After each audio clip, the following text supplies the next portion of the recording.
Ce podcast a été enregistré à Pod Paris, le festival du podcast. Ce festival vous a plu ? Faites un don sur badgeek.fr.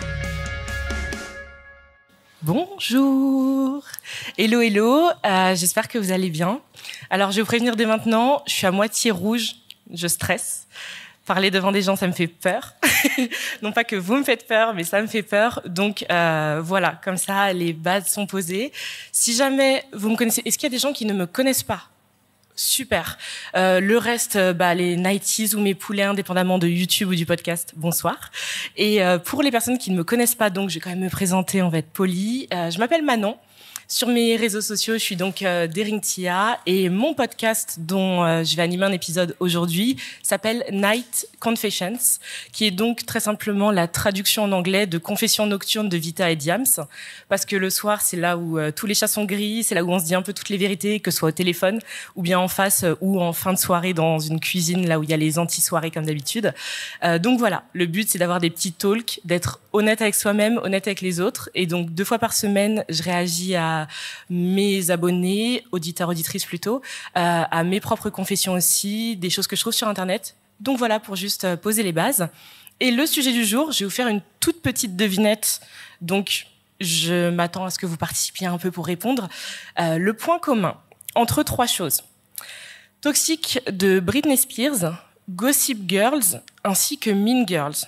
Est-ce qu'il y a une personne qui a une idée d'un point commun entre les 3 ? Vous avez le droit de réfléchir, il n'y a pas de pression. Mean Girls, alors c'est... est-ce que j'ai le droit de dire c'est le film qui a révélé Lindsay Lohan ? Lolita malgré moi en français, merci beaucoup. Voilà. Donc est-ce que ça aide ?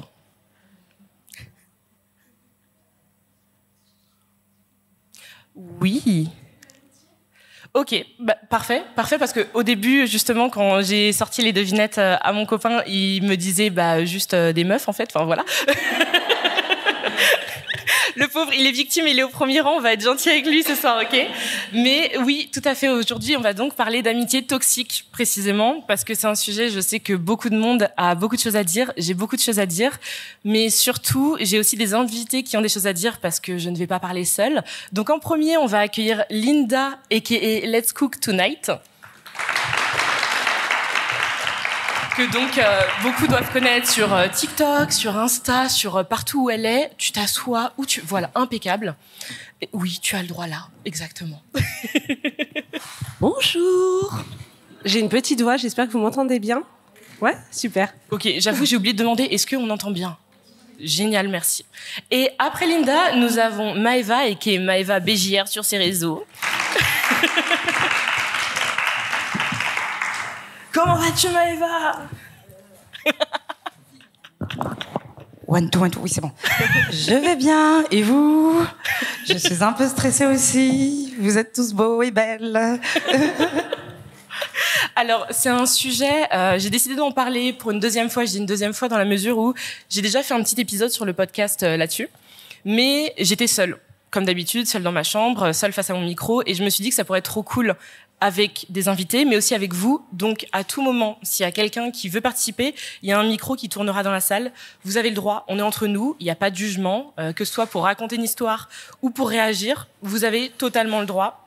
On est vraiment, même si tout le monde utilise ce terme, on est dans une safe place. Voilà. Donc, comme ça, que vous le sachiez dès le début. Alors, j'avais besoin, en introduisant ça, d'avoir chacune d'entre vous qui me définisse déjà une amitié saine, selon vous, vu qu'on va arriver dans le contraire par la suite. Alors moi, j'estime que j'ai une amitié saine avec mes meilleures amies, 2 femmes exceptionnelles et un homme. Donc ça reste... Ça arrive.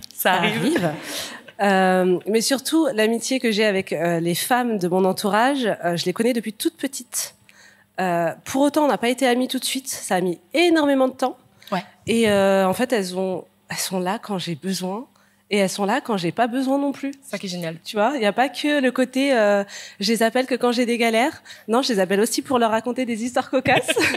Et t'en as des histoires. Et j'en ai. Elles ont droit à un podcast. On se fait des podcasts tous les matins. C'est-à-dire qu'on a vraiment des notes vocales chacune sur tout ce qui s'est passé de fou. J'adore. Et pour autant, on n'est pas trop intrusif dans la vie de l'une et de l'autre. C'est-à-dire qu'il y en a une qui est mariée. Elle nous raconte certaines choses, pas tout.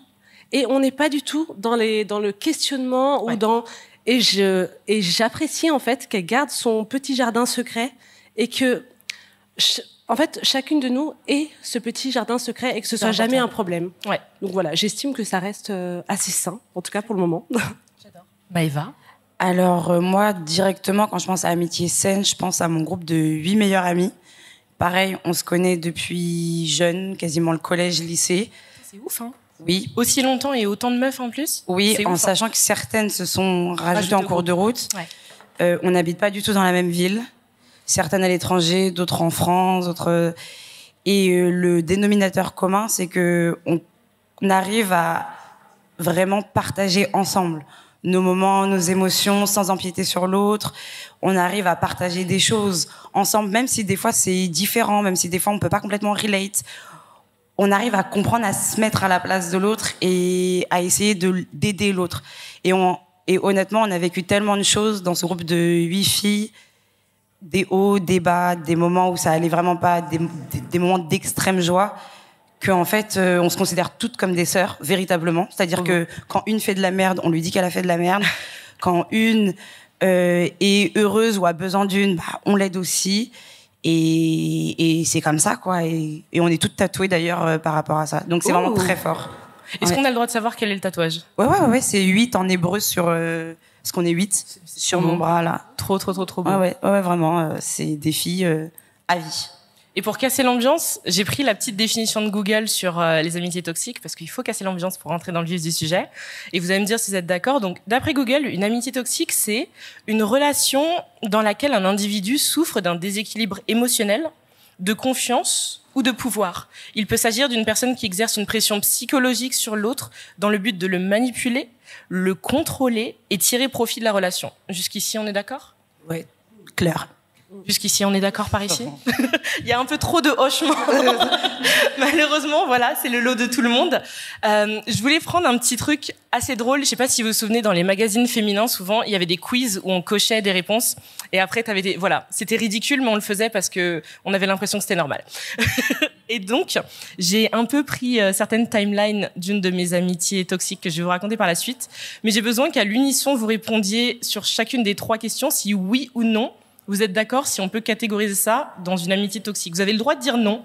Pas de pression de groupe et pas de pression de moi non plus. Alors, est-ce une amitié toxique si ta pote te propose des plans, annule et tu apprends qu'elle y a été avec quelqu'un d'autre?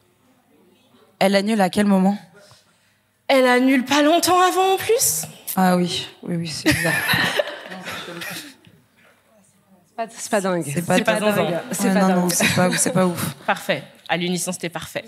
En deuxième, est-ce une amitié toxique si ta pote a un nouvel appart et ne t'a toujours pas invité 2 mois après son installation? Non. Oh non, ça va. Ah ouais? Bah, moi, je connais les agents de... Je sais que parfois on peut attendre un moment pour inviter des gens, tu sais, attendre d'être bien installé ou... Donc ça me choque pas. Ça m'aurait pas choqué. En fait, je suis bête, j'aurais dû préciser, mais si elle a invité d'autres personnes avant toi, parce que là, je me rends compte des gens qui sont moins proches d'elle que toi.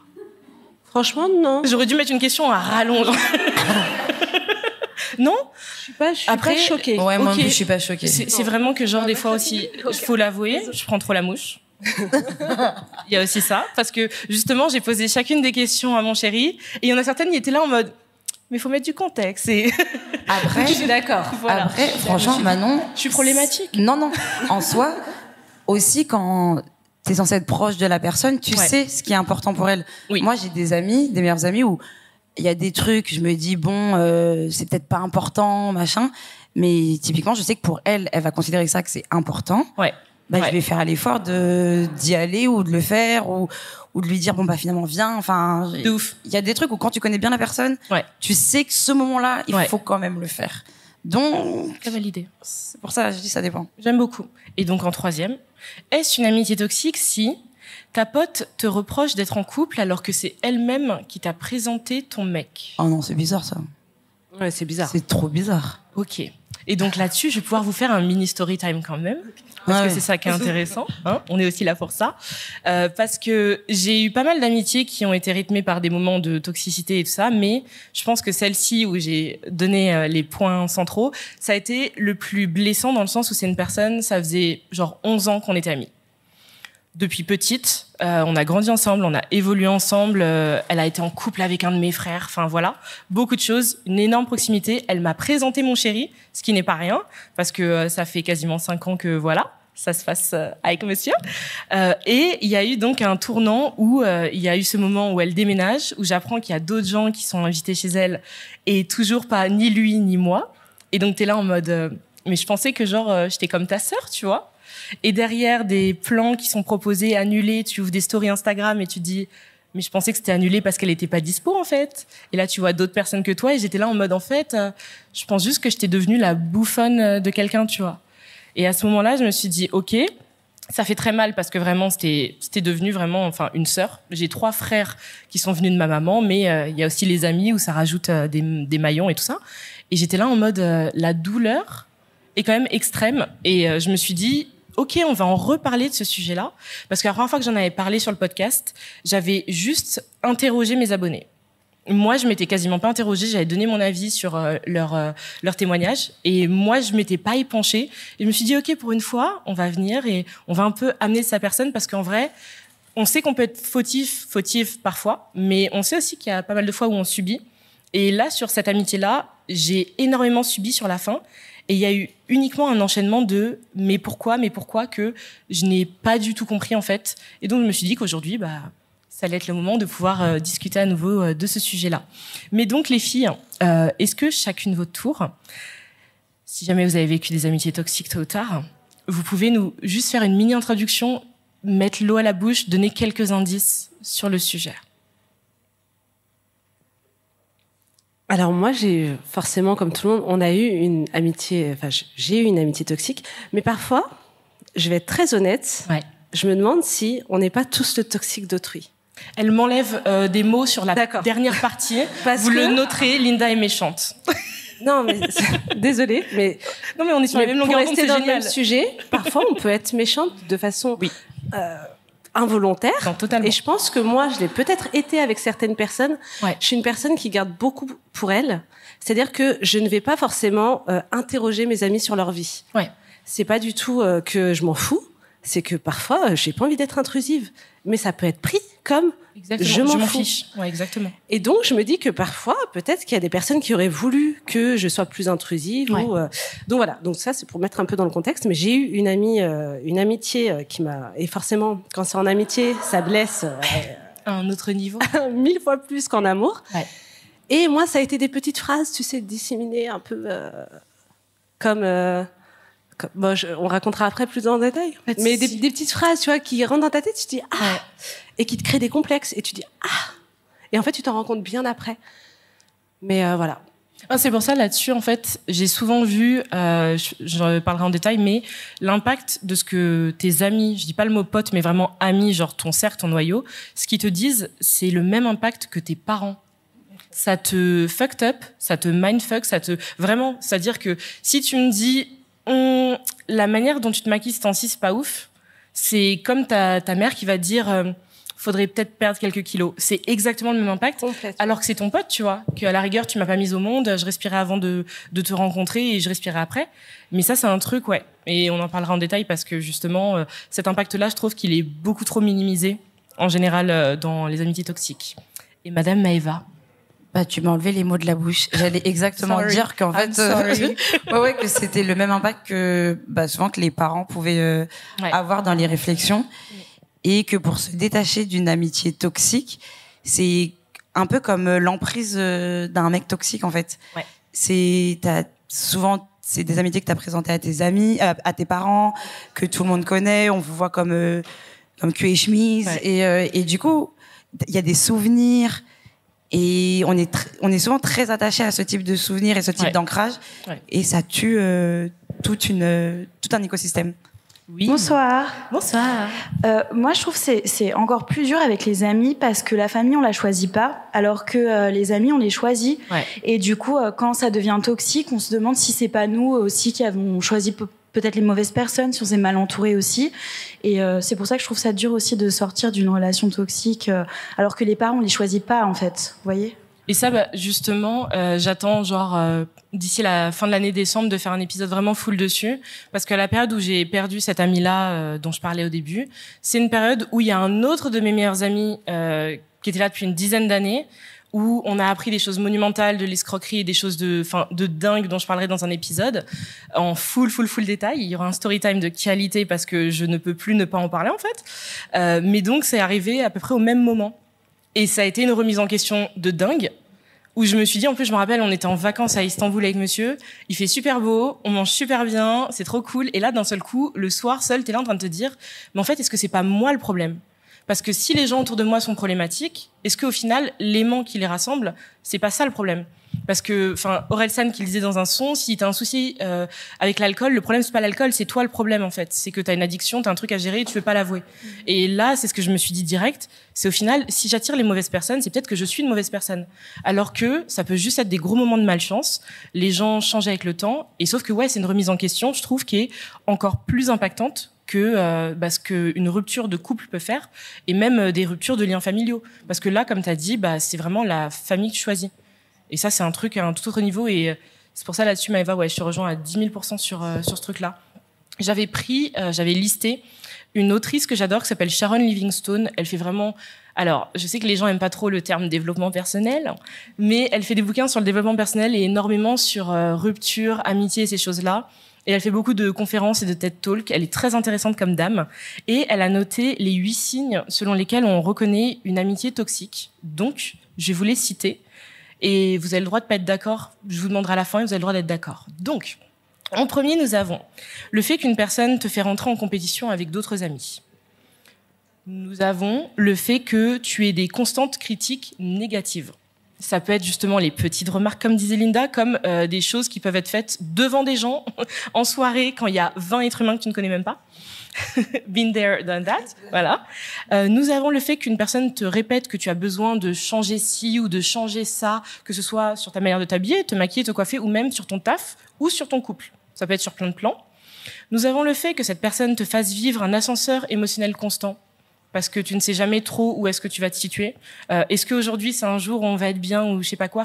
En fait, t'as l'impression d'être ami avec un de tes darons parce que tu sais jamais trop comment prendre le truc et tu suis le courant comme il mène. Est-ce qu'aujourd'hui, je me fais engueuler ou pas, tu vois. Nous avons le fait que cette personne te force à être à l'écoute sans jamais t'écouter toi. Et ça, j'en avais parlé dans un épisode du podcast sur les vampires énergétiques il y a 1 mois. Ces gens-là sont démoniaques. Voilà, parce que vraiment, c'est horrible. C'est des gens qui te prennent pour leur psy et qui jamais ne te tendent la moindre épaule sur laquelle te reposer. Il y a aussi le fait que tu ne décides pas de ce qui se passe et de quand ça se passe. Donc, en gros, vraiment, c'est quelqu'un qui va dicter pas ton existence, j'ai envie de dire, parce que tu as quand même un minimum de choix à faire dans ta vie, mais c'est une personne qui va tenter de s'immiscer dans chacun de tes choix. Et en dernier, bien sûr, une personne qui te stresse au quotidien. Donc, est-ce que, grosso modo, on est d'accord ? Totalement. Ah oui. Et par là-bas, est-ce qu'on est d'accord ? Et gros point à Sharon Livingstone, bravo pour tous tes bouquins.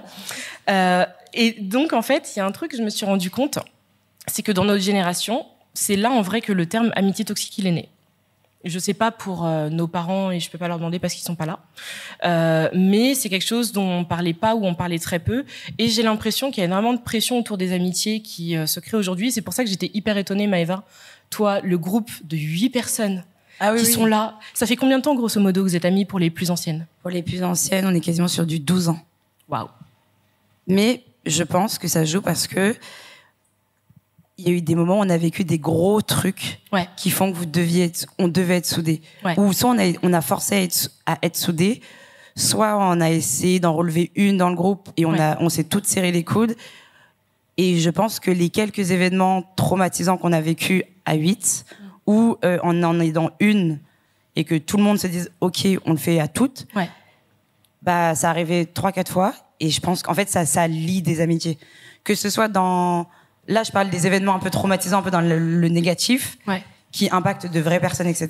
Mais on a aussi eu des moments de vie très, très positifs. Comme là, typiquement, jeudi, je vais rejoindre une de mes meilleures amies, Chloé, pour sa thèse en tant que médecin. Donc, je suis très fière d'elle. Je sais, Chloé, tu vas écouter We are all proud of you, baby. Chloé, bravo. On est fiers de toi. Voilà, à Tours. Et c'est des moments de vie comme ça. Certaines sont venues lorsque j'ai eu mon master. Ouais. Parce que, enfin, on a toutes vécu des moments très importants, tout ensemble. Ouais. Et ça, je pense que ça fait la différence. Oh, j'aime beaucoup parce que justement... Je recule. Ah oui, le micro arrive tout de suite. Bonsoir. Bonsoir. Du coup, par rapport à ton cercle d'amis, vu que vous êtes 8, tu avais dit qu'au début, vous n'étiez pas 8, c'est petit à petit que ça s'agrandit. Et par rapport à ça, je trouve que c'est assez impressionnant parce que moi, par exemple, j'ai différents cercles d'amis et j'essaie à des moments de faire un cercle uni, commun, mais c'est pas forcément les mêmes personnalités. Donc, c'est vrai que pour les événements, j'ai des micro-cercles, en fait.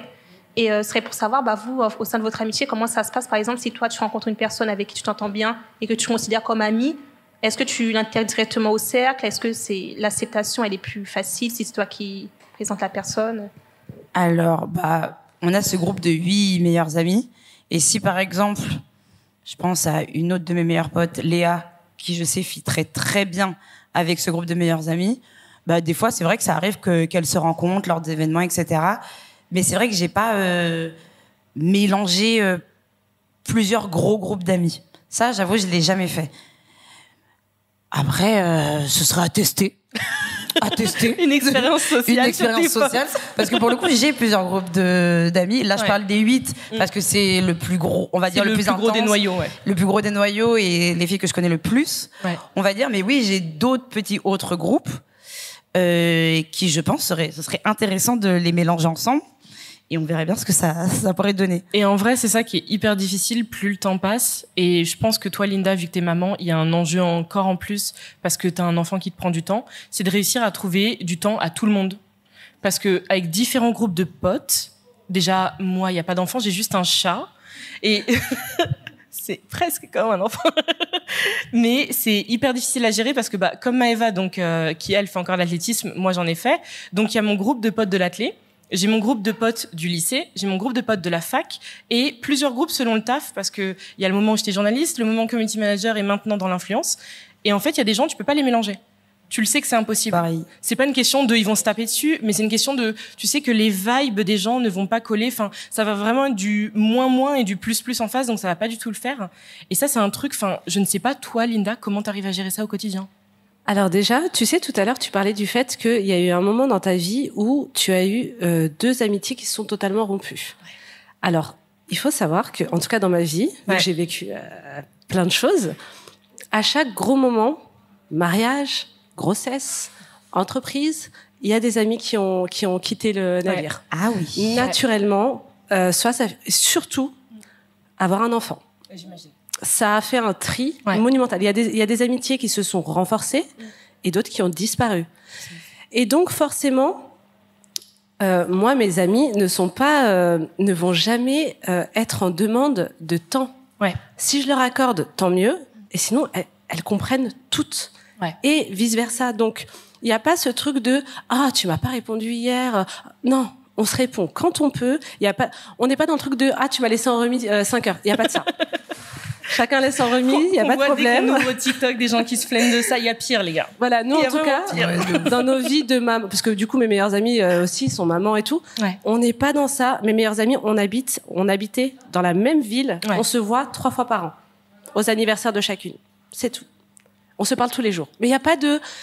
On n'est pas en demande... En fait, on peut pas avoir les mêmes amitiés adultes qu'enfants où on fait... c'est impossible. Enfin, qu'enfants, adolescentes, voilà. Où on fait les 400 coups ensemble. Par contre, tout le monde doit comprendre que on peut pas quoi. Et donc sur ces belles paroles, je voulais passer à la chose très intéressante qui va être vos story time, les filles, par rapport à vos amitiés chaotiques et toxiques. Donc celle qui a envie de prendre la parole en première peut se lancer. Je te laisse. Je vais raconter celle dont je vous parlais tout à l'heure. Ça a été ma meilleure amie d'enfance, vraiment.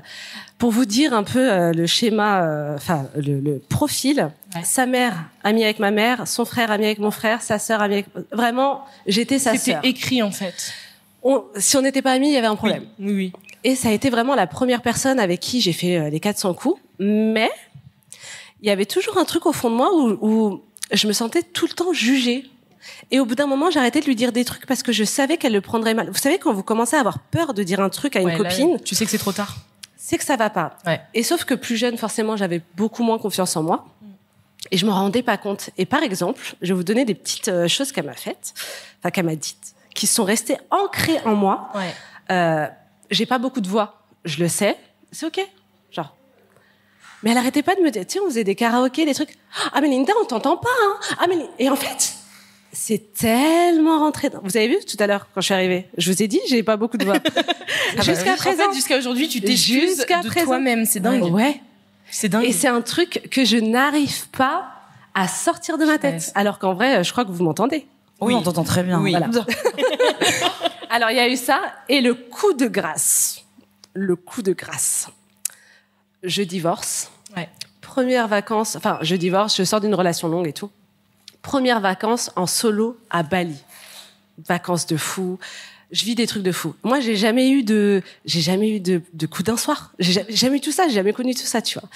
Et donc, je demande à l'un de ses potes qui est Charo Guy. Je lui dis, mais comment tu fais pour pécho des gens? Un Charo de Charoland. Et il me dit, mais déjà, installe Tinder, OK, je fais tout. Le mec avait une liste d'étapes en tête. Il m'a fait une liste de tout ce qu'il fallait faire. Et elle, je lui en parle. Et je lui dis, ah là là, mais du coup, ton pote, c'était son meilleur ami. En fait, elle m'a introduit à son meilleur ami. On était très proches tous. Il n'y avait pas de problème avec ça. C'était pas ça le problème. OK. Et je lui dis, elle me dit, mais quels sont tes objectifs? Je lui dis, honnêtement, me faire un petit coup d'un soir. Et en fait, j'avais jamais eu de crush, genre un mec que je trouve beau et je me dis, waouh, il est beau, je vais me le faire. Vous voyez? Et je lui dis, et trouver un mec beau et qu'en fait, OK, on y va. Elle m'a dit la phrase. Oh putain, je sens. Oh non. L'un est réalisable, l'autre c'est plus compliqué.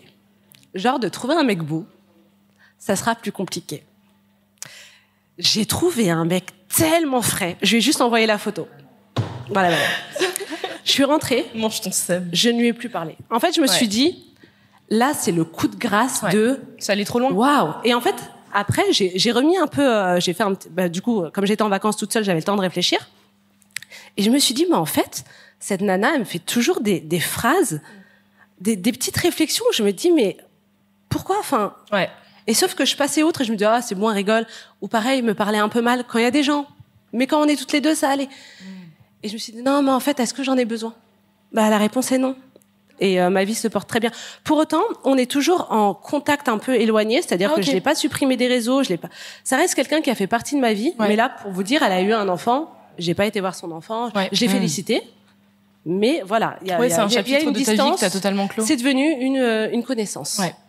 Voilà. Mais c'est ouf quand même. Tu peux passer de, on se considère comme des sœurs, on partage tout. Enfin, c'est comme le couple en vrai. Du jour au lendemain, tu croises quelqu'un dans la rue, c'est un ou une inconnue. Mais c'est hyper ouf en amitié, alors que comme on a dit, c'est un truc où tu choisis les gens et la douleur, elle est complètement. Et puis la douleur de la famille, parce que du coup j'étais sa sœur, donc auprès de ses parents, auprès de tout le monde, je suis sa sœur. Donc quand je croise sa mère dans ma ville, Linda, tu fais quoi? Tu viens plus? Non, je vais pas leur expliquer que leur fille, elle est pas très cool avec moi. Donc ça a été compliqué. Mais rien d'insurmontable.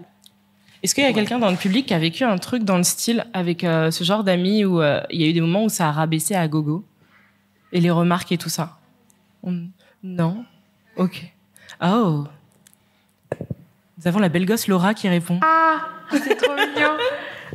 Non, Linda, moi j'ai une vraie question parce que j'ai vraiment vécu ça avec mes 2 meilleures amies. Vraiment, ça faisait 10 ans qu'on se connaissait et ça fait 1 an qu'on ne se parle plus.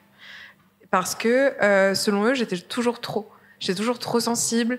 Moi, faut savoir, je suis une enfant. C'est-à-dire, quand j'ai faim, je le dis. Et c'est parce que j'ai faim. Enfin, c'est une question... Vous mangez quand vous avez faim.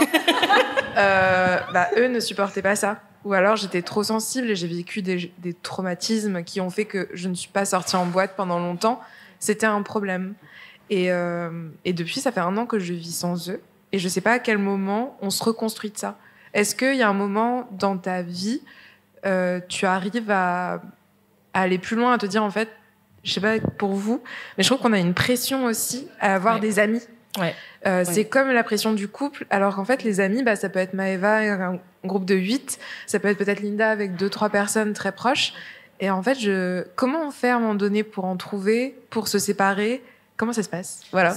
Ça, en vrai, c'est hyper hard parce que tout à l'heure, je suis tombée sur juste le TikTok d'une fille qui disait que ouais, vous avez pas besoin de recevoir des SMS mignons au réveil d'un mec. Elle parlait dans un truc hétéronormé et tout ça. Hein. Mais si vous avez vos meilleurs potes meufs, c'est elle qui vous hype le plus. Et elle a mis un screen qui était trop mignon de compliments de ses meilleurs potes.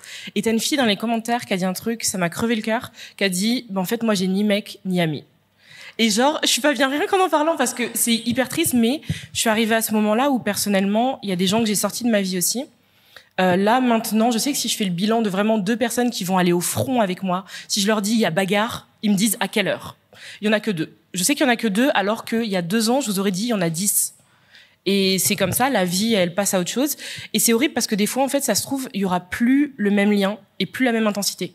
Et je pense que c'est un truc qu'on doit comprendre aussi en tant qu'humain, c'est que c'est pas grave. Ça fait mal sur le coup de te dire qu'en fait, j'ai perdu ça et je pourrais pas le retrouver. Mais le but, c'est pas de remplacer ce qu'on a eu, c'est juste de connaître quelque chose d'autre. Et je pense que c'est juste une roulette russe, comme en couple, en fait. Quand tu finis une relation, tu veux toujours trouver mieux, mais c'est une roulette russe, tu sais jamais.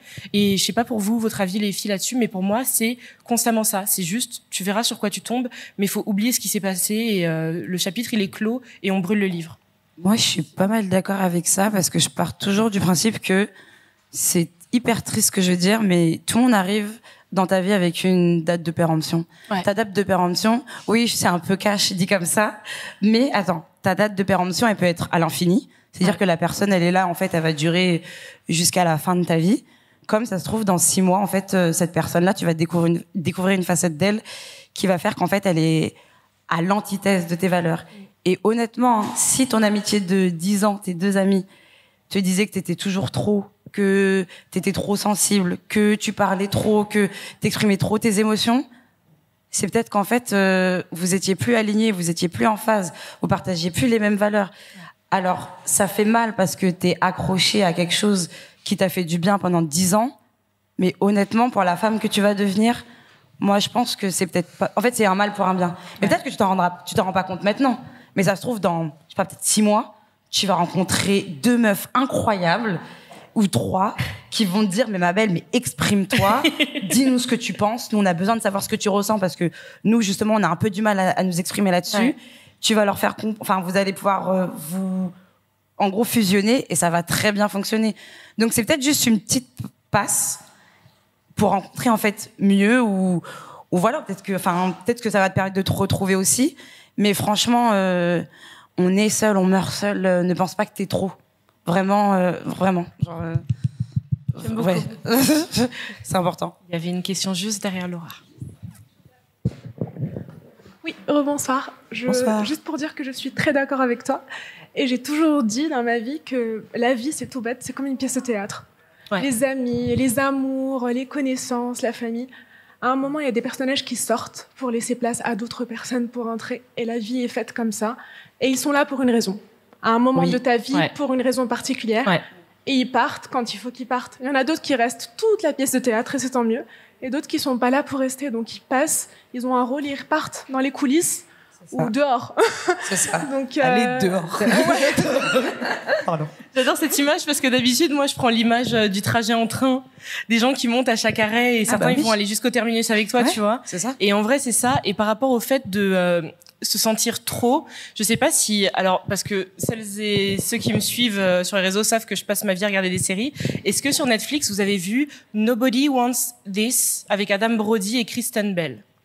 J'ai vu quelques hochements de tête. Je vous conseille d'aller voir, mais pour pas tout vous raconter, on est sur une histoire d'amour, une rencontre un peu pas du tout prévue et des gens qui sont pas du tout censés se correspondre. C'est très vrai, c'est très normal et humain comme série, et il y a rien de justement trop surjoué.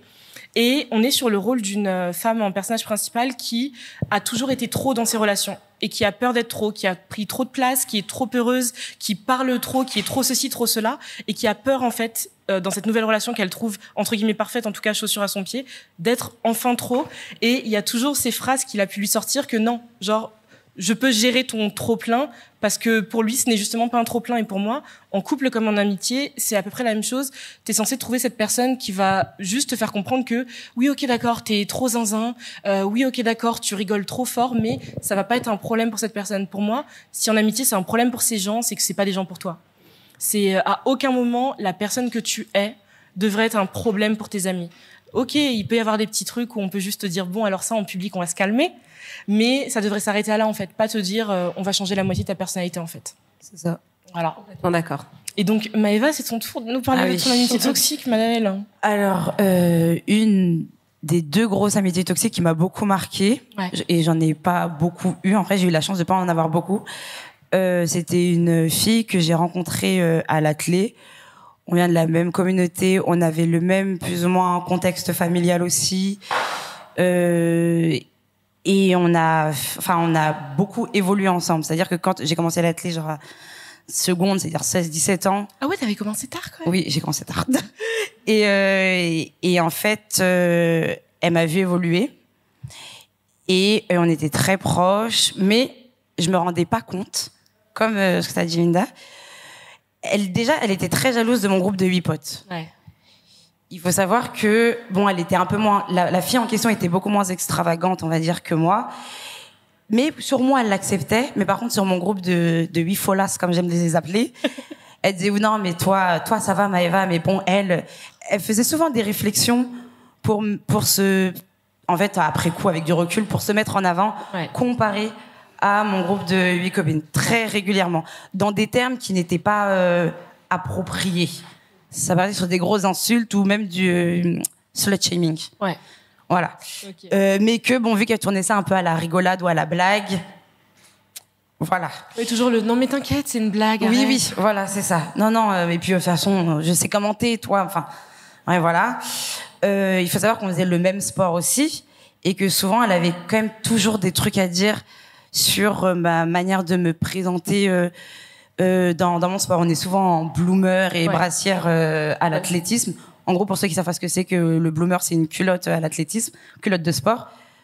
Souvent, c'était des trucs du style non, mais bon, sur les autres filles, voilà, ça fait un peu slut-shaming. Mais bon, toi, ça va, quoi. Mais bon, sous-entendu... oui, que quand même, tu vois, c'est un truc... Bon, arrête de montrer ton cul, quoi. Ouais. Bon, voilà, il y avait ça. Plus, là où vraiment ça a commencé à se déliter, j'ai vécu un petit épisode traumatisant avec mes parents. Elle m'a aidée dans ce moment traumatisant, mais elle n'a eu de cesse de petite pique par petite pique me dire mais peut-être que s'ils t'ont fait ça, c'est parce que peut-être que t'as été comme ça aussi, Maëva. Peut-être que s'ils t'ont fait ça, c'est parce que Maëva, t'as été comme ça aussi.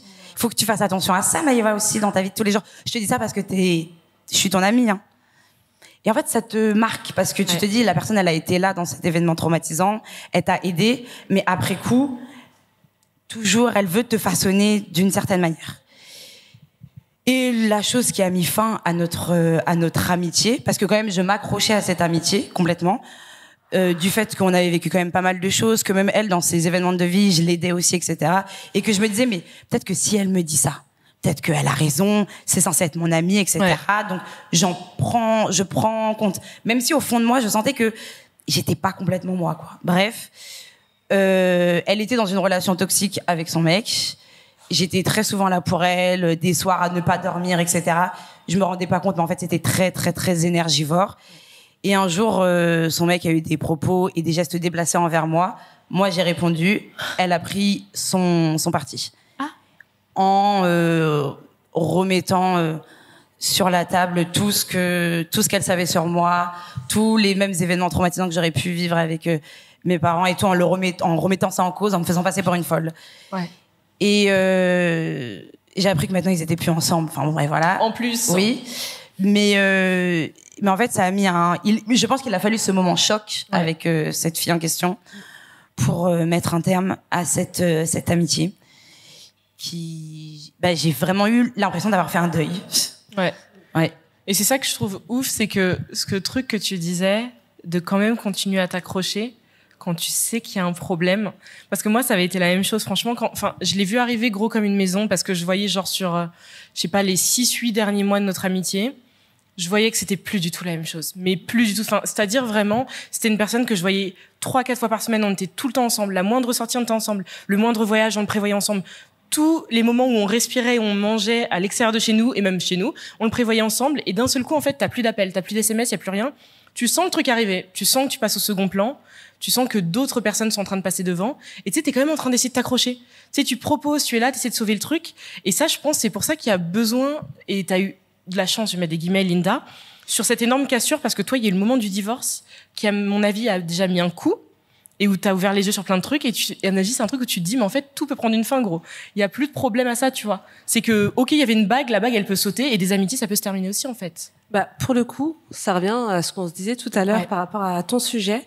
C'est que moi, vraiment, je retiens personne dans ma vie. Mais vraiment, waouh! Vous n'êtes pas prisonnier de ma vie. Je vais aller même plus loin, même ma famille. Bien sûr, bien sûr. Vraiment, je ne vous apprécie pas. Surtout. La porte est grande ouverte. Et il y a vraiment, j'ai pas cet ego. Parce que il y a aussi une question d'ego de se dire, je veux être dans sa vie. Je m'en fous. Totalement. Tu veux partir, la porte est là. En amitié, c'est pareil. Si on s'apporte rien. Et dans la paix, vraiment, je suis pas du tout. Je suis pas une haineuse. Je suis pas une. Tu vois, là, ma copine, on se parle plus. Pour autant, je l'ai félicitée pour son mariage, pour son enfant. J'ai pas du tout de haine. Je l'aimerais toujours, je pense. J'aurais toujours un truc de, comme un membre de ta famille, tu l'as aimé. On n'est plus ensemble, on se parle plus, c'est ok. Genre, je suis très en paix en fait avec ça. Et du coup, ça aide à faire tous les deuils du monde parce que dans tous les cas, je suis en paix. Je suis en paix. Tu veux partir, c'est ok. Je vais vivre sans toi. Après, j'avoue, moi, je suis un peu plus radicale, c'est-à-dire que. Oula. Alors, tu peux partir de ma vie, mais j'avoue, étant donné que ça a consumé de mon temps et de mon énergie. Une fois que t'es sortie, de ma vie, t'es vraiment sortie de ma vie. C'est-à-dire que je trouve ça hyper honorable, parce que du fait que t'arrives encore à féliciter, etc. Tes anciennes amies, etc. Moi, c'est vraiment en mode. T'existes plus. C'est-à-dire que ce soit la famille, les amis, etc. Quand c'est coupé, c'est coupé. Quand c'est coupé, je ferme le livre, mais tu n'existes littéralement plus. Voilà. Ouais, non, moi j'ai quand même toujours ce truc de, je passe jamais de l'amour à la haine. Genre vraiment. Putain, j'aimerais trop être comme ça. Je passe de l'amour à la pseudo-indifférence. Mais même des membres de ma famille, genre, il y a plein de gens à qui je parle plus. Je pense que demain, s'il leur arrive une dinguerie, je leur enverrai quand même toujours un petit message de « Ah, il t'est arrivé ça ?» C'est dommage. C'est dommage. Bisous, bisous. Bonne chance.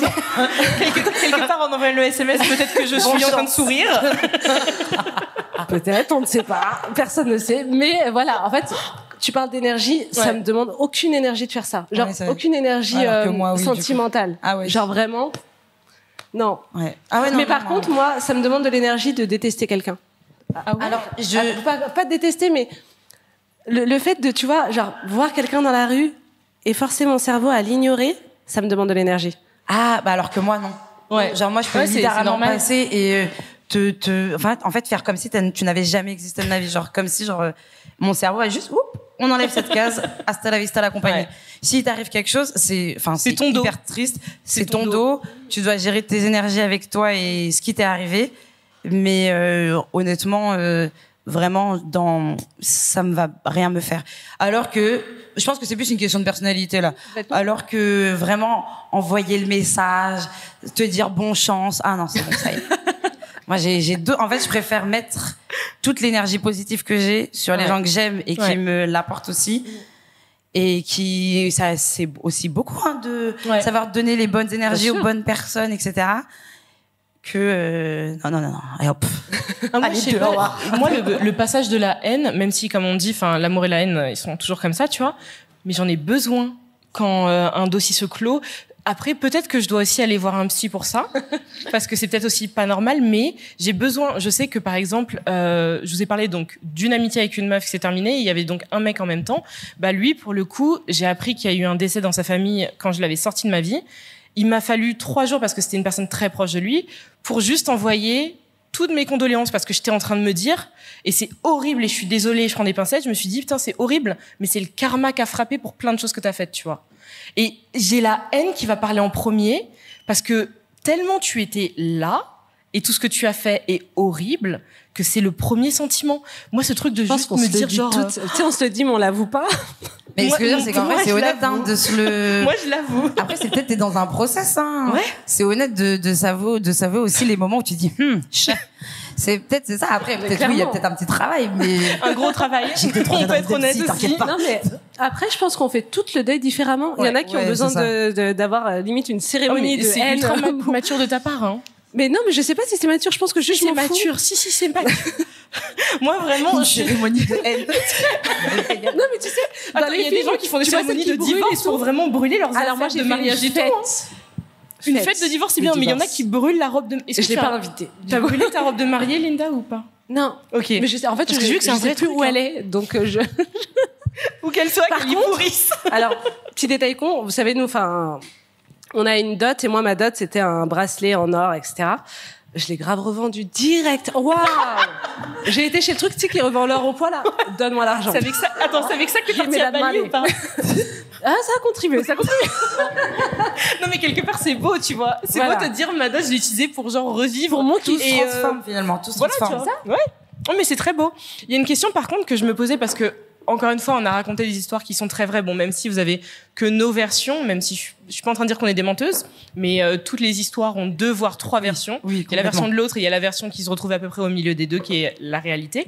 Mais j'ai tendance à trouver, quand on ouvre TikTok, bon, Twitter, j'ai été bannie depuis 1 an, mais quand on ouvre Twitter, quand on ouvre Threads, Instagram, tout ce que vous voulez, le mot toxique, red flag et tout ça, il est à toutes les sauces. Est-ce que, même sur les amitiés, on n'a pas tendance à exagérer? C'est pour ça que tout à l'heure, je te disais qu'on est tous le toxique de quelqu'un, parce que pour moi, une personne toxique, comme tout ce qui est pervers narcissique et compagnie, c'est très spécifique. C'est pas parce que le gars t'a trompé que c'est un pervers narcissique, ou c'est pas parce que ta copine, c'est un peu une connasse.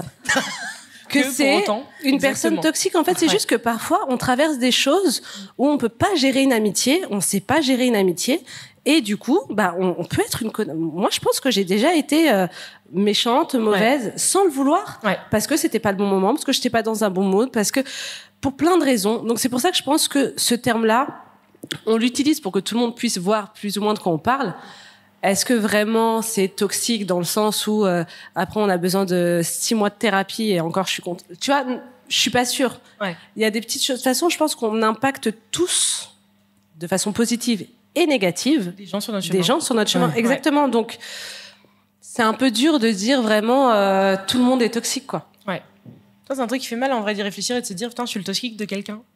Ah, moi je sais que je sais de qui je le suis, Linda, c'est ça que tu voulais dire. Je sais plus qui disait ça tout à l'heure, d'une personne... Ah, c'est toi, tout simplement. Non, tu sais quand tu disais que parfois on peut être t'as besoin d'un bon écoutant et pas forcément toi d'être une bonne écoute. Ça revient aussi un peu à ce que je disais tout à l'heure. Moi, je ne pose pas de questions parce que je veux pas être intrusive. Est-ce que ça fait de moi une personne qui n'est pas de bonne écoute? Non, c'est juste ta personnalité. Oui, mais une personne qui a besoin de se confier, qui a besoin qu'on lui tire un peu les verres du nez. Moi, je vais pas te tirer les verres du nez, je suis comme ça. Donc, ça peut vouloir dire que je suis une personne de mauvaise écoute, alors que pas du tout. Si tu as envie de venir et de tout me raconter, je vais t'écouter. Mais par contre, je vais pas te questionner parce que je veux jamais que tu te dises « Ah, elle me pose trop de questions sur ma vie » ou parce que moi, ça me gêne même pas en plus qu'on me pose des questions, mais j'ai toujours peur de déranger ou de gêner la personne et de lui faire sortir des choses qu'elle a pas envie de dire. Donc, tu vois, je peux être une connasse sans le vouloir. Et c'est pour ça, en fait, je dis toujours, et ça je le répète, si vous écoutez le podcast, vous en avez peut-être marre, mais je dis que ce soit dans le couple, dans l'amitié, enfin au quotidien, au taf, partout, genre il y a un truc au centre de tout, ça s'appelle la communication. Ça semble bête, ça semble basique, mais les gens le font pas. Et ça, tu vois, le truc bête, t'as une pote qui veut pas poser trop de questions et paraître intrusive, et en face, t'as la pote, elle aime qu'on lui tire les verres du nez. La pote qui aime qu'on lui tire les verres du nez, elle devrait juste dire de temps en temps, je trouve, tu me poses pas assez de questions quand je t'expose mes problèmes, et j'ai l'impression que tu t'en fiches. Juste cette phrase-là, bam, ça fait tilt chez Linda, et Linda va savoir que toi, en particulier, il faut que je te pose des questions. Mais les gens ne veulent pas communiquer. Genre, les gens détestent ça. Enfin, le nombre de fois où je donne des exemples par rapport à mon chéri et moi, où j'expliquais récemment que, par exemple, il y a un endroit où on communique jamais, c'est dans les embrouilles. en embrouille, et il me l'a dit lui-même, c'est même lui qui m'a appris ça, c'est qu'on fait du ping-pong. Tu me balances un truc, je t'en balance un. C'est du tac au tac, c'est pour essayer d'enfoncer l'autre. Sauf que toutes les choses que tu voulais dire à ce moment-là, tu vas attendre la sortie de l'embrouille, tout le monde va bien, on est posé au resto, on boit un verre, et là, on le dit comme des adultes. Et à ce moment-là, les gens t'écoutent. Mais je ne sais pas pourquoi, peut-être vous avez la réponse, mais les gens ne veulent pas communiquer.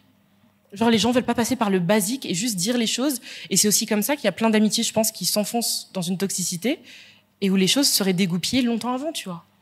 Bah, complètement. En fait, comme tu le dis, en couple, on nous habitue un peu plus à communiquer sur tu m'as fait ça, ça m'a blessé. Un peu plus. Et encore, on le fait pas tous. Moi, je sais que je suis très nulle à ça. Mais en amitié, on le fait pas. Ouais, pas du tout. Parce que on prend pas ça comme une relation, en fait. Ouais, c'est juste. T'es acquis et puis. Tu sais, c'est genre ton bras gauche, tu vois, il est là. Il est juste là. Je pense, maintenant que vous venez de dire ça, sur le moment de communication, et je prends un exemple une fois de plus, mais 8 folasses, que nous, très régulièrement, quand on se voit, on a des points où on se dit là, c'est le moment où on parle de nos vies, où on se parle entre nous, on se parle de ce qui a été, etc. C'est trop bien. Et je pense que, peut-être, les gens, vu que maintenant c'est plus facile de rester en contact, c'est plus facile de sortir entre personnes, on a vite tendance à se dire amis très vite et à pas avoir ces moments de partage où tu parles de sujets hyper profonds, où tu arrives à connaître potentiellement la personne parce que tu te poses en train de parler autour d'un café, etc. Et je pense que c'est ces moments-là dans une amitié qui font que ça peut souder. Et je viens de me rendre compte, là, en discutant, qu'en fait, ces moments-là, avec mes 8 folasses, en fait, on les avait très régulièrement, que ce soit via des FaceTime ou quand on part tout en vacances ensemble. Il y a toujours un moment dans nos vacances où on est là en mode, bon, les filles, aujourd'hui, on fait rien, on est autour de la piscine. Un point sur nos vies, un point sur les meilleurs moments et les moments les plus joyeux. Ou qu'est-ce qui s'est passé pour ça, Caro? Qu'est-ce qui s'est passé dans ta vie, Chloé? T'en es où au niveau professionnel?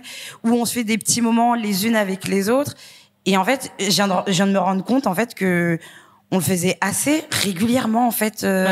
Où typiquement, je sais que j'ai un peu de mal à forcément exprimer mes émotions, moi comparé à mes 8 folasses, et que je prends énormément d'exemples sur elles.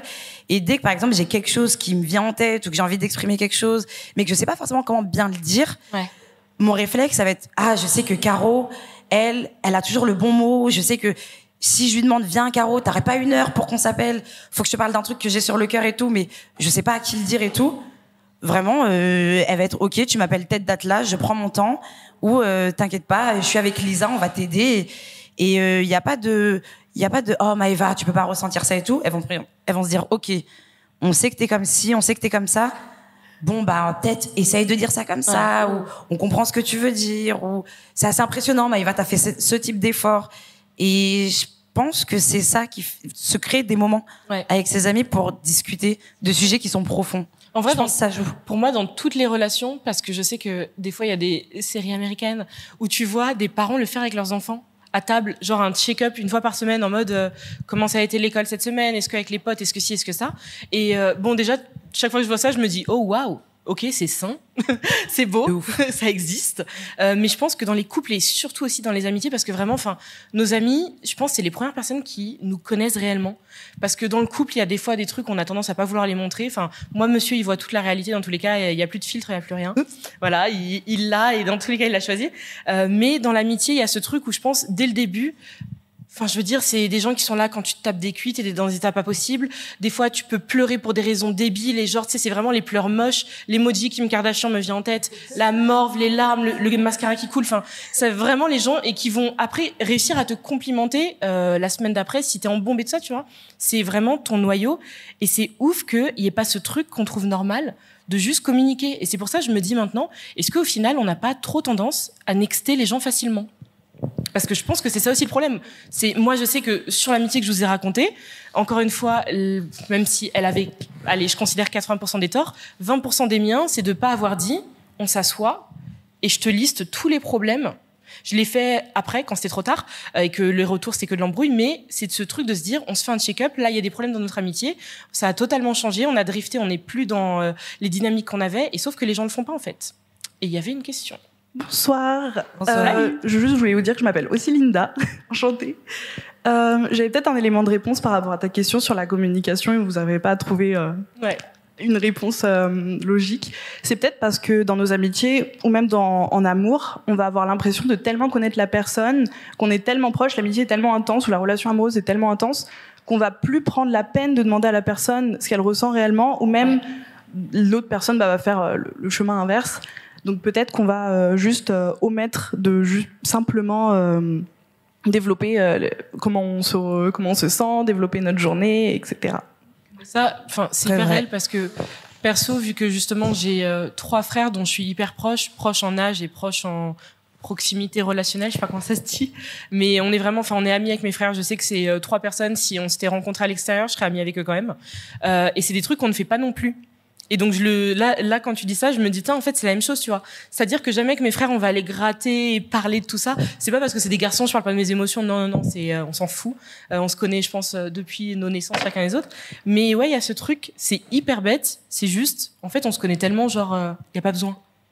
Et c'est trop bizarre. Alors qu'il y a toujours besoin d'update. Toujours. Parce que je suis pas la même personne que j'étais lorsque j'avais 18 ans. Et pire encore, ça se trouve même il y a 2 mois, carrément. C'est exactement ça. Ouais. Et pareil pour mes copines aussi. Et c'est vrai que faire des check-up souvent, je pense que c'est primordial en fait. Ouais. On est en train de trouver des éléments de réponse ensemble. On va pouvoir faire un TED Talk après. Invitez-nous s'il vous plaît.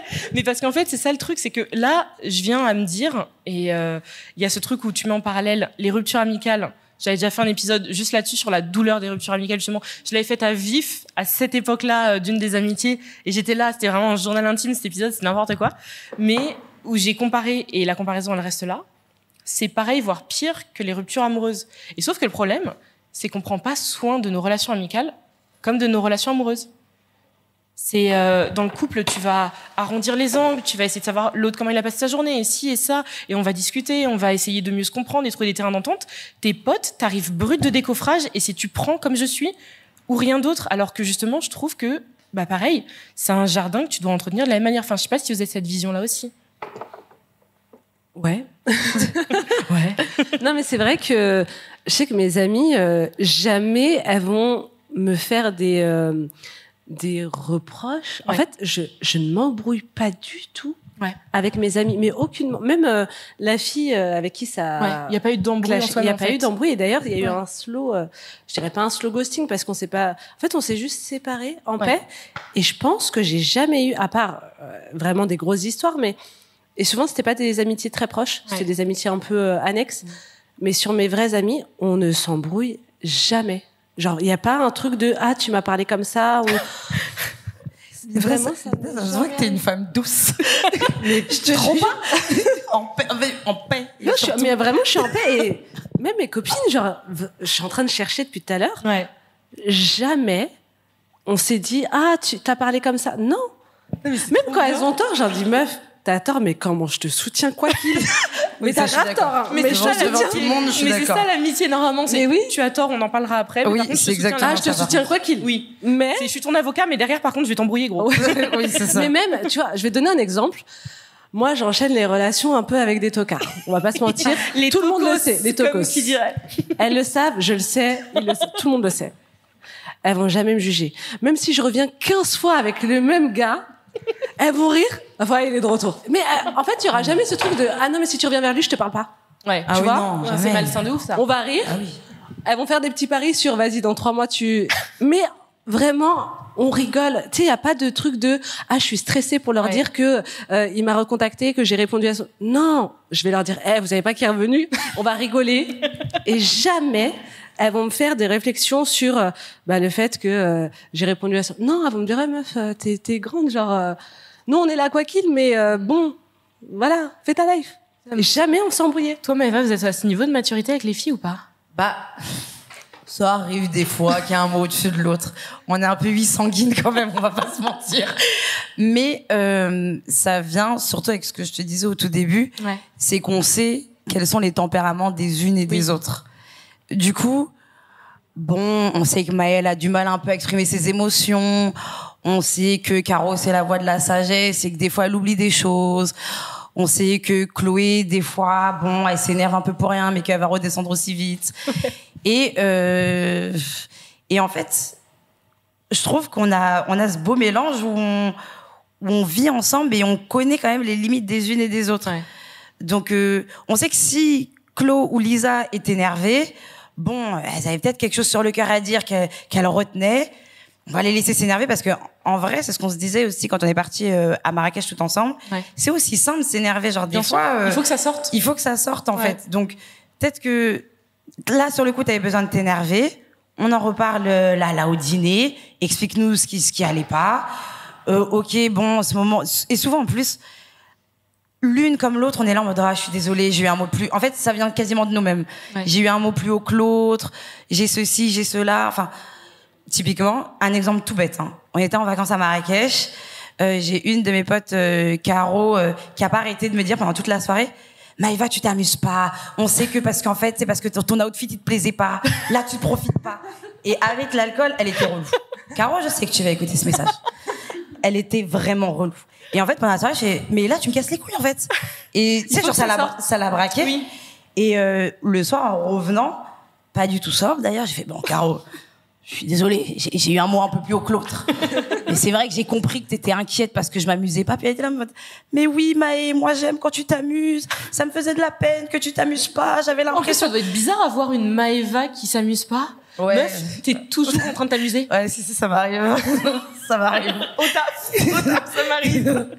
Ouais, mais là, j'étais un peu mal. Mais, et du coup, elle fait, j'avais l'impression que t'amusais pas et tout, t'étais un peu en dessous de ça.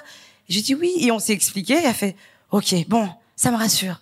Ok, bon, bah, top, alors. Mais, en vrai, enfin, ouais, on arrive toujours à bien équilibrer, in fine, parce que, quand même, s'énerver, ça reste, sain aussi. Ou une bien fois sûr. Où, pareil, j'avais déconné avec une de mes potes, j'étais vraiment arrivée trop en retard.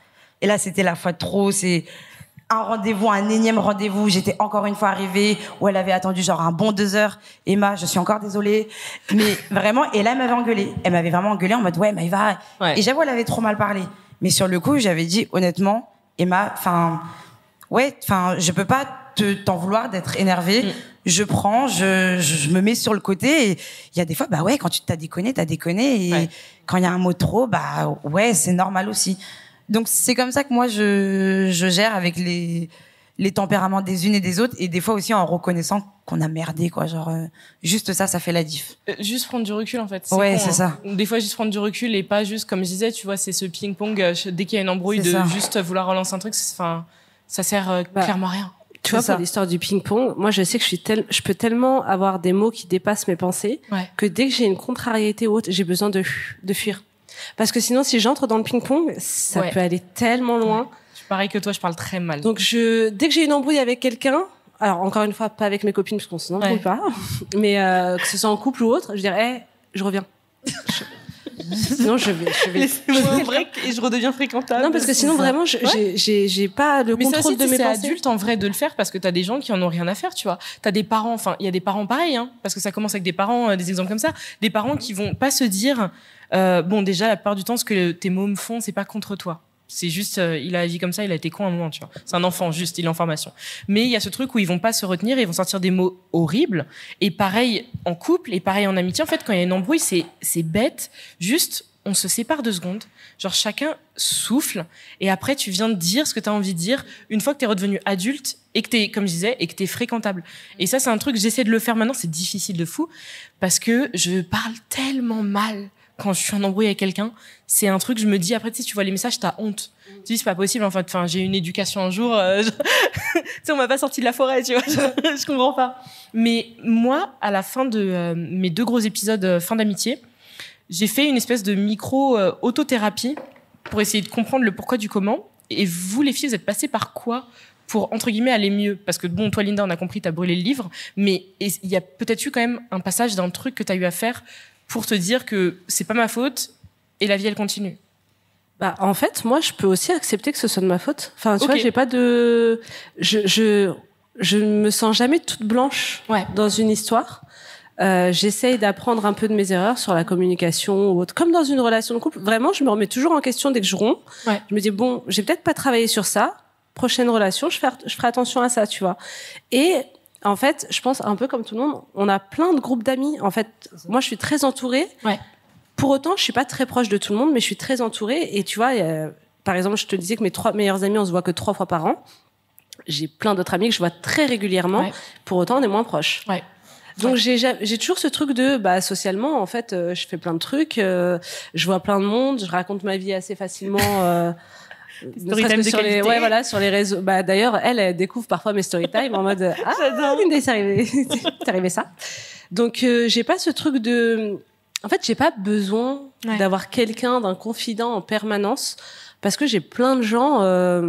C'est vraiment comme dans une relation, genre parfois pour être soigné, faut passer à une autre relation. Ouais. Même si elle est différente, et c'est ce qu'on se disait tout à l'heure, elle sera jamais pareille. Ouais. Mais parfois, passer d'une relation à l'autre, ça peut aider à juste se construire et avancer. Enfin, moi, en tout cas, c'est comme ça que je procède. Non, c'est très beau, j'aime bien. Toi, Maë? Moi, pour les ruptures amicales, je brûle le livre. Comme je brûle le livre. Ouais, feu de camp, petite cérémonie de fermeture. non, mais je fais le feu de camp. Je me pose des questions sur moi aussi. Ouais.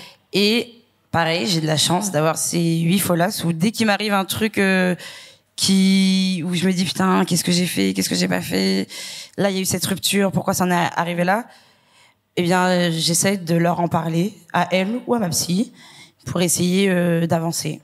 Voilà, typiquement pour l'exemple de la rupture amicale que j'ai eue dont je vous parlais tout à l'heure. Il y a eu un gros moment, déjà un gros passage en thérapie, en psy, quoi, le psy que j'avais du moment. Ouais. Et mes amis ont suivi toute l'histoire. Mes 8 folas là ont suivi toute l'histoire, et ça a été des moments de beaucoup de paroles, beaucoup de remises en question. J'ai évolué aussi par rapport à ça, et voilà.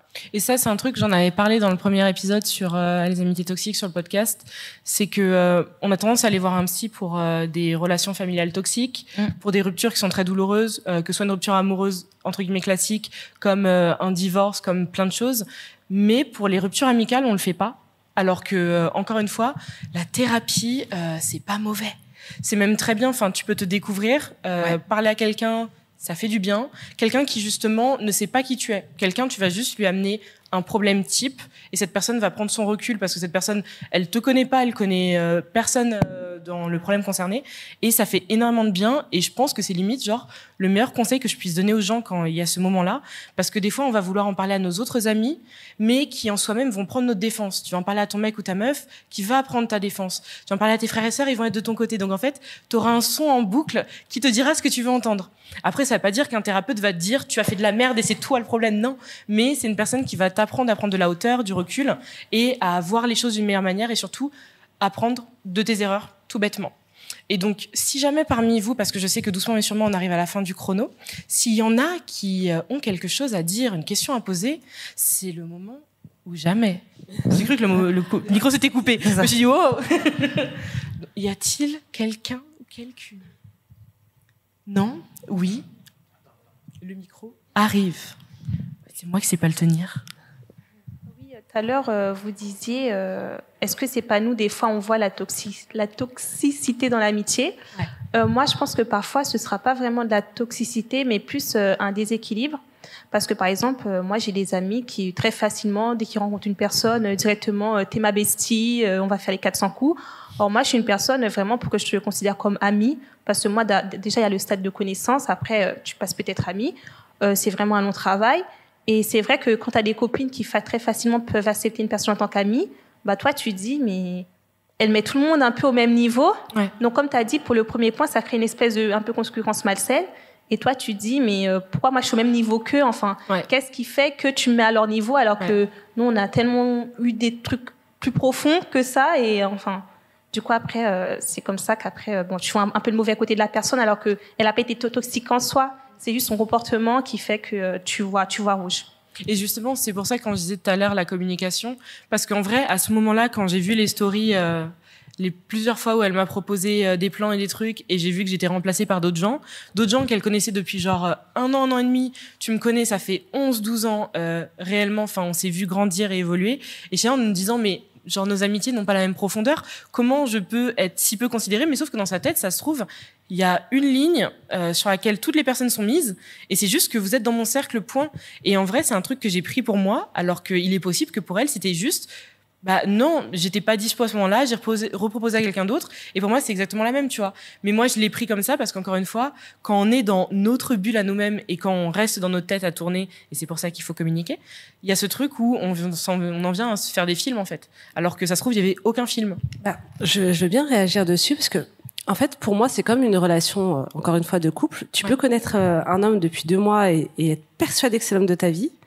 Pour autant fréquenter quelqu'un pendant 10 ans et que ce soit pas ça. Ouais. Et aussi, ce que je disais tout à l'heure, c'est que parfois tu rencontres des gens à un instant T parce que tu vis une chose particulière. Je vais prendre mon exemple. Quand j'ai créé mon entreprise, j'ai beaucoup fréquenté le milieu entrepreneurial et j'ai eu des crushs amicaux avec 2-3 entrepreneurs. Et du coup, je les voyais très régulièrement parce qu'on vivait la même chose au même moment. Et on avait besoin... En fait, je sentais que je pouvais saouler mes potes. Alors, elles m'ont jamais fait ressentir, mais c'est juste qu'elles n'avaient pas les réponses là, en fait. À mes questions. Ouais. Donc, j'allais plutôt parler à cette copine avec qui j'ai été très proche, avec qui j'ai été en vacances plusieurs fois, alors que mes meilleurs amis, on a été en vacances une seule fois ensemble. Donc, il y a ce truc de, parfois, t'as besoin de cette personne-là à l'instant T, et c'est pas une question de sentiment, c'est juste une question de là, j'ai besoin de parler de telle chose avec cette personne. Mais ça n'a rien à voir avec, enfin, moi, en tout cas, je l'ai fait. Et pour autant, mes besties, c'est mes besties. Mais j'ai passé beaucoup plus de temps avec d'autres personnes. Voilà. Je sais pas si ça répond à la question. Ah non, pour moi, ça y répond totalement, en vrai. Parce que, c'est comme ce que disait Maëva et ça faisait écho chez moi, où on a plusieurs groupes de potes, et c'est juste des fois des gens, et c'est pour ça, encore une fois, faut juste communiquer, tu vois. C'est des gens, t'en as besoin à des moments précis. Moi, je sais, certains de mes potes, je vais leur parler de certains sujets, et d'autres, je vais pas du tout leur en parler. J'ai une de mes meilleures amies, on est là depuis la 6e. Je sais que elle sacralise, par exemple, la famille. Si j'ai des problèmes familiaux, c'est pas elle que je vais en parler. Parce que j'ai pas envie d'entendre juste, ouais, mais c'est la famille.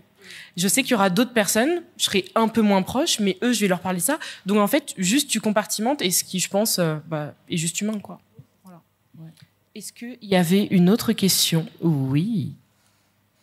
Monsieur Micro. Merci, Monsieur Micro. Alors, c'était pas une question, mais je voulais revenir sur la possible exagération des comportements toxiques en amitié. Moi, j'aurais tendance à penser que c'est plutôt l'inverse. On va minimiser les comportements toxiques chez les amis parce qu'on va tout leur pardonner. Autant chez un homme, on va lui trouver tous les red flags et tous les comportements toxiques, et ça va être super facile entre guillemets de le dégager de nos vies.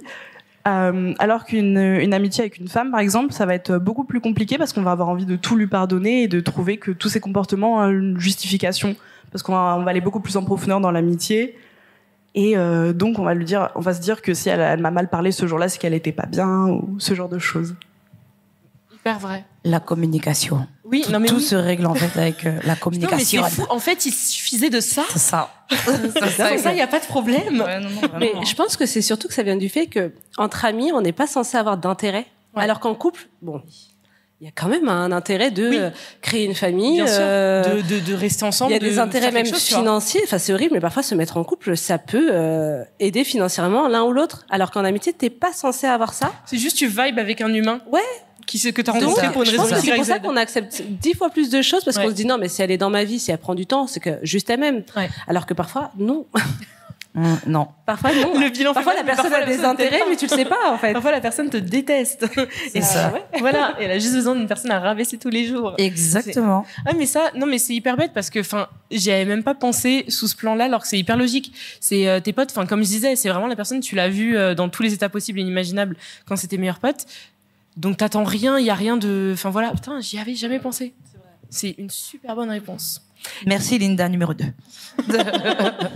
Y avait-il une autre question par hasard? Non, pas de question. Eh ben, écoutez, sur ce, on va clôturer. Merci beaucoup à vous, le public. Merci beaucoup. Ça fait trop chaud au cœur. C'est trop bien d'avoir enfin des gens en face. Merci à Linda et qui est Let's Cook Tonight. Merci à Maëva et qui est Maëva BJR. Merci. Et merci bien sûr à Pod Paris et la Bellevilloise pour votre accueil parce que c'est trop cool. C'est la première fois que je voyais des humains et je suis plus dans ma chambre seule avec mon chat. Et merci à toi de nous avoir accueillis, d'avoir bien travaillé sur toutes tes petites notes. Je vois les notes depuis tout à l'heure, je me dis c'est bien, c'est carré. On fait les choses bien, ok? Exactement. Merci beaucoup et gros bisous tout le monde. Et puis pour celles et ceux qui écoutent, Peace, guys. Bisous.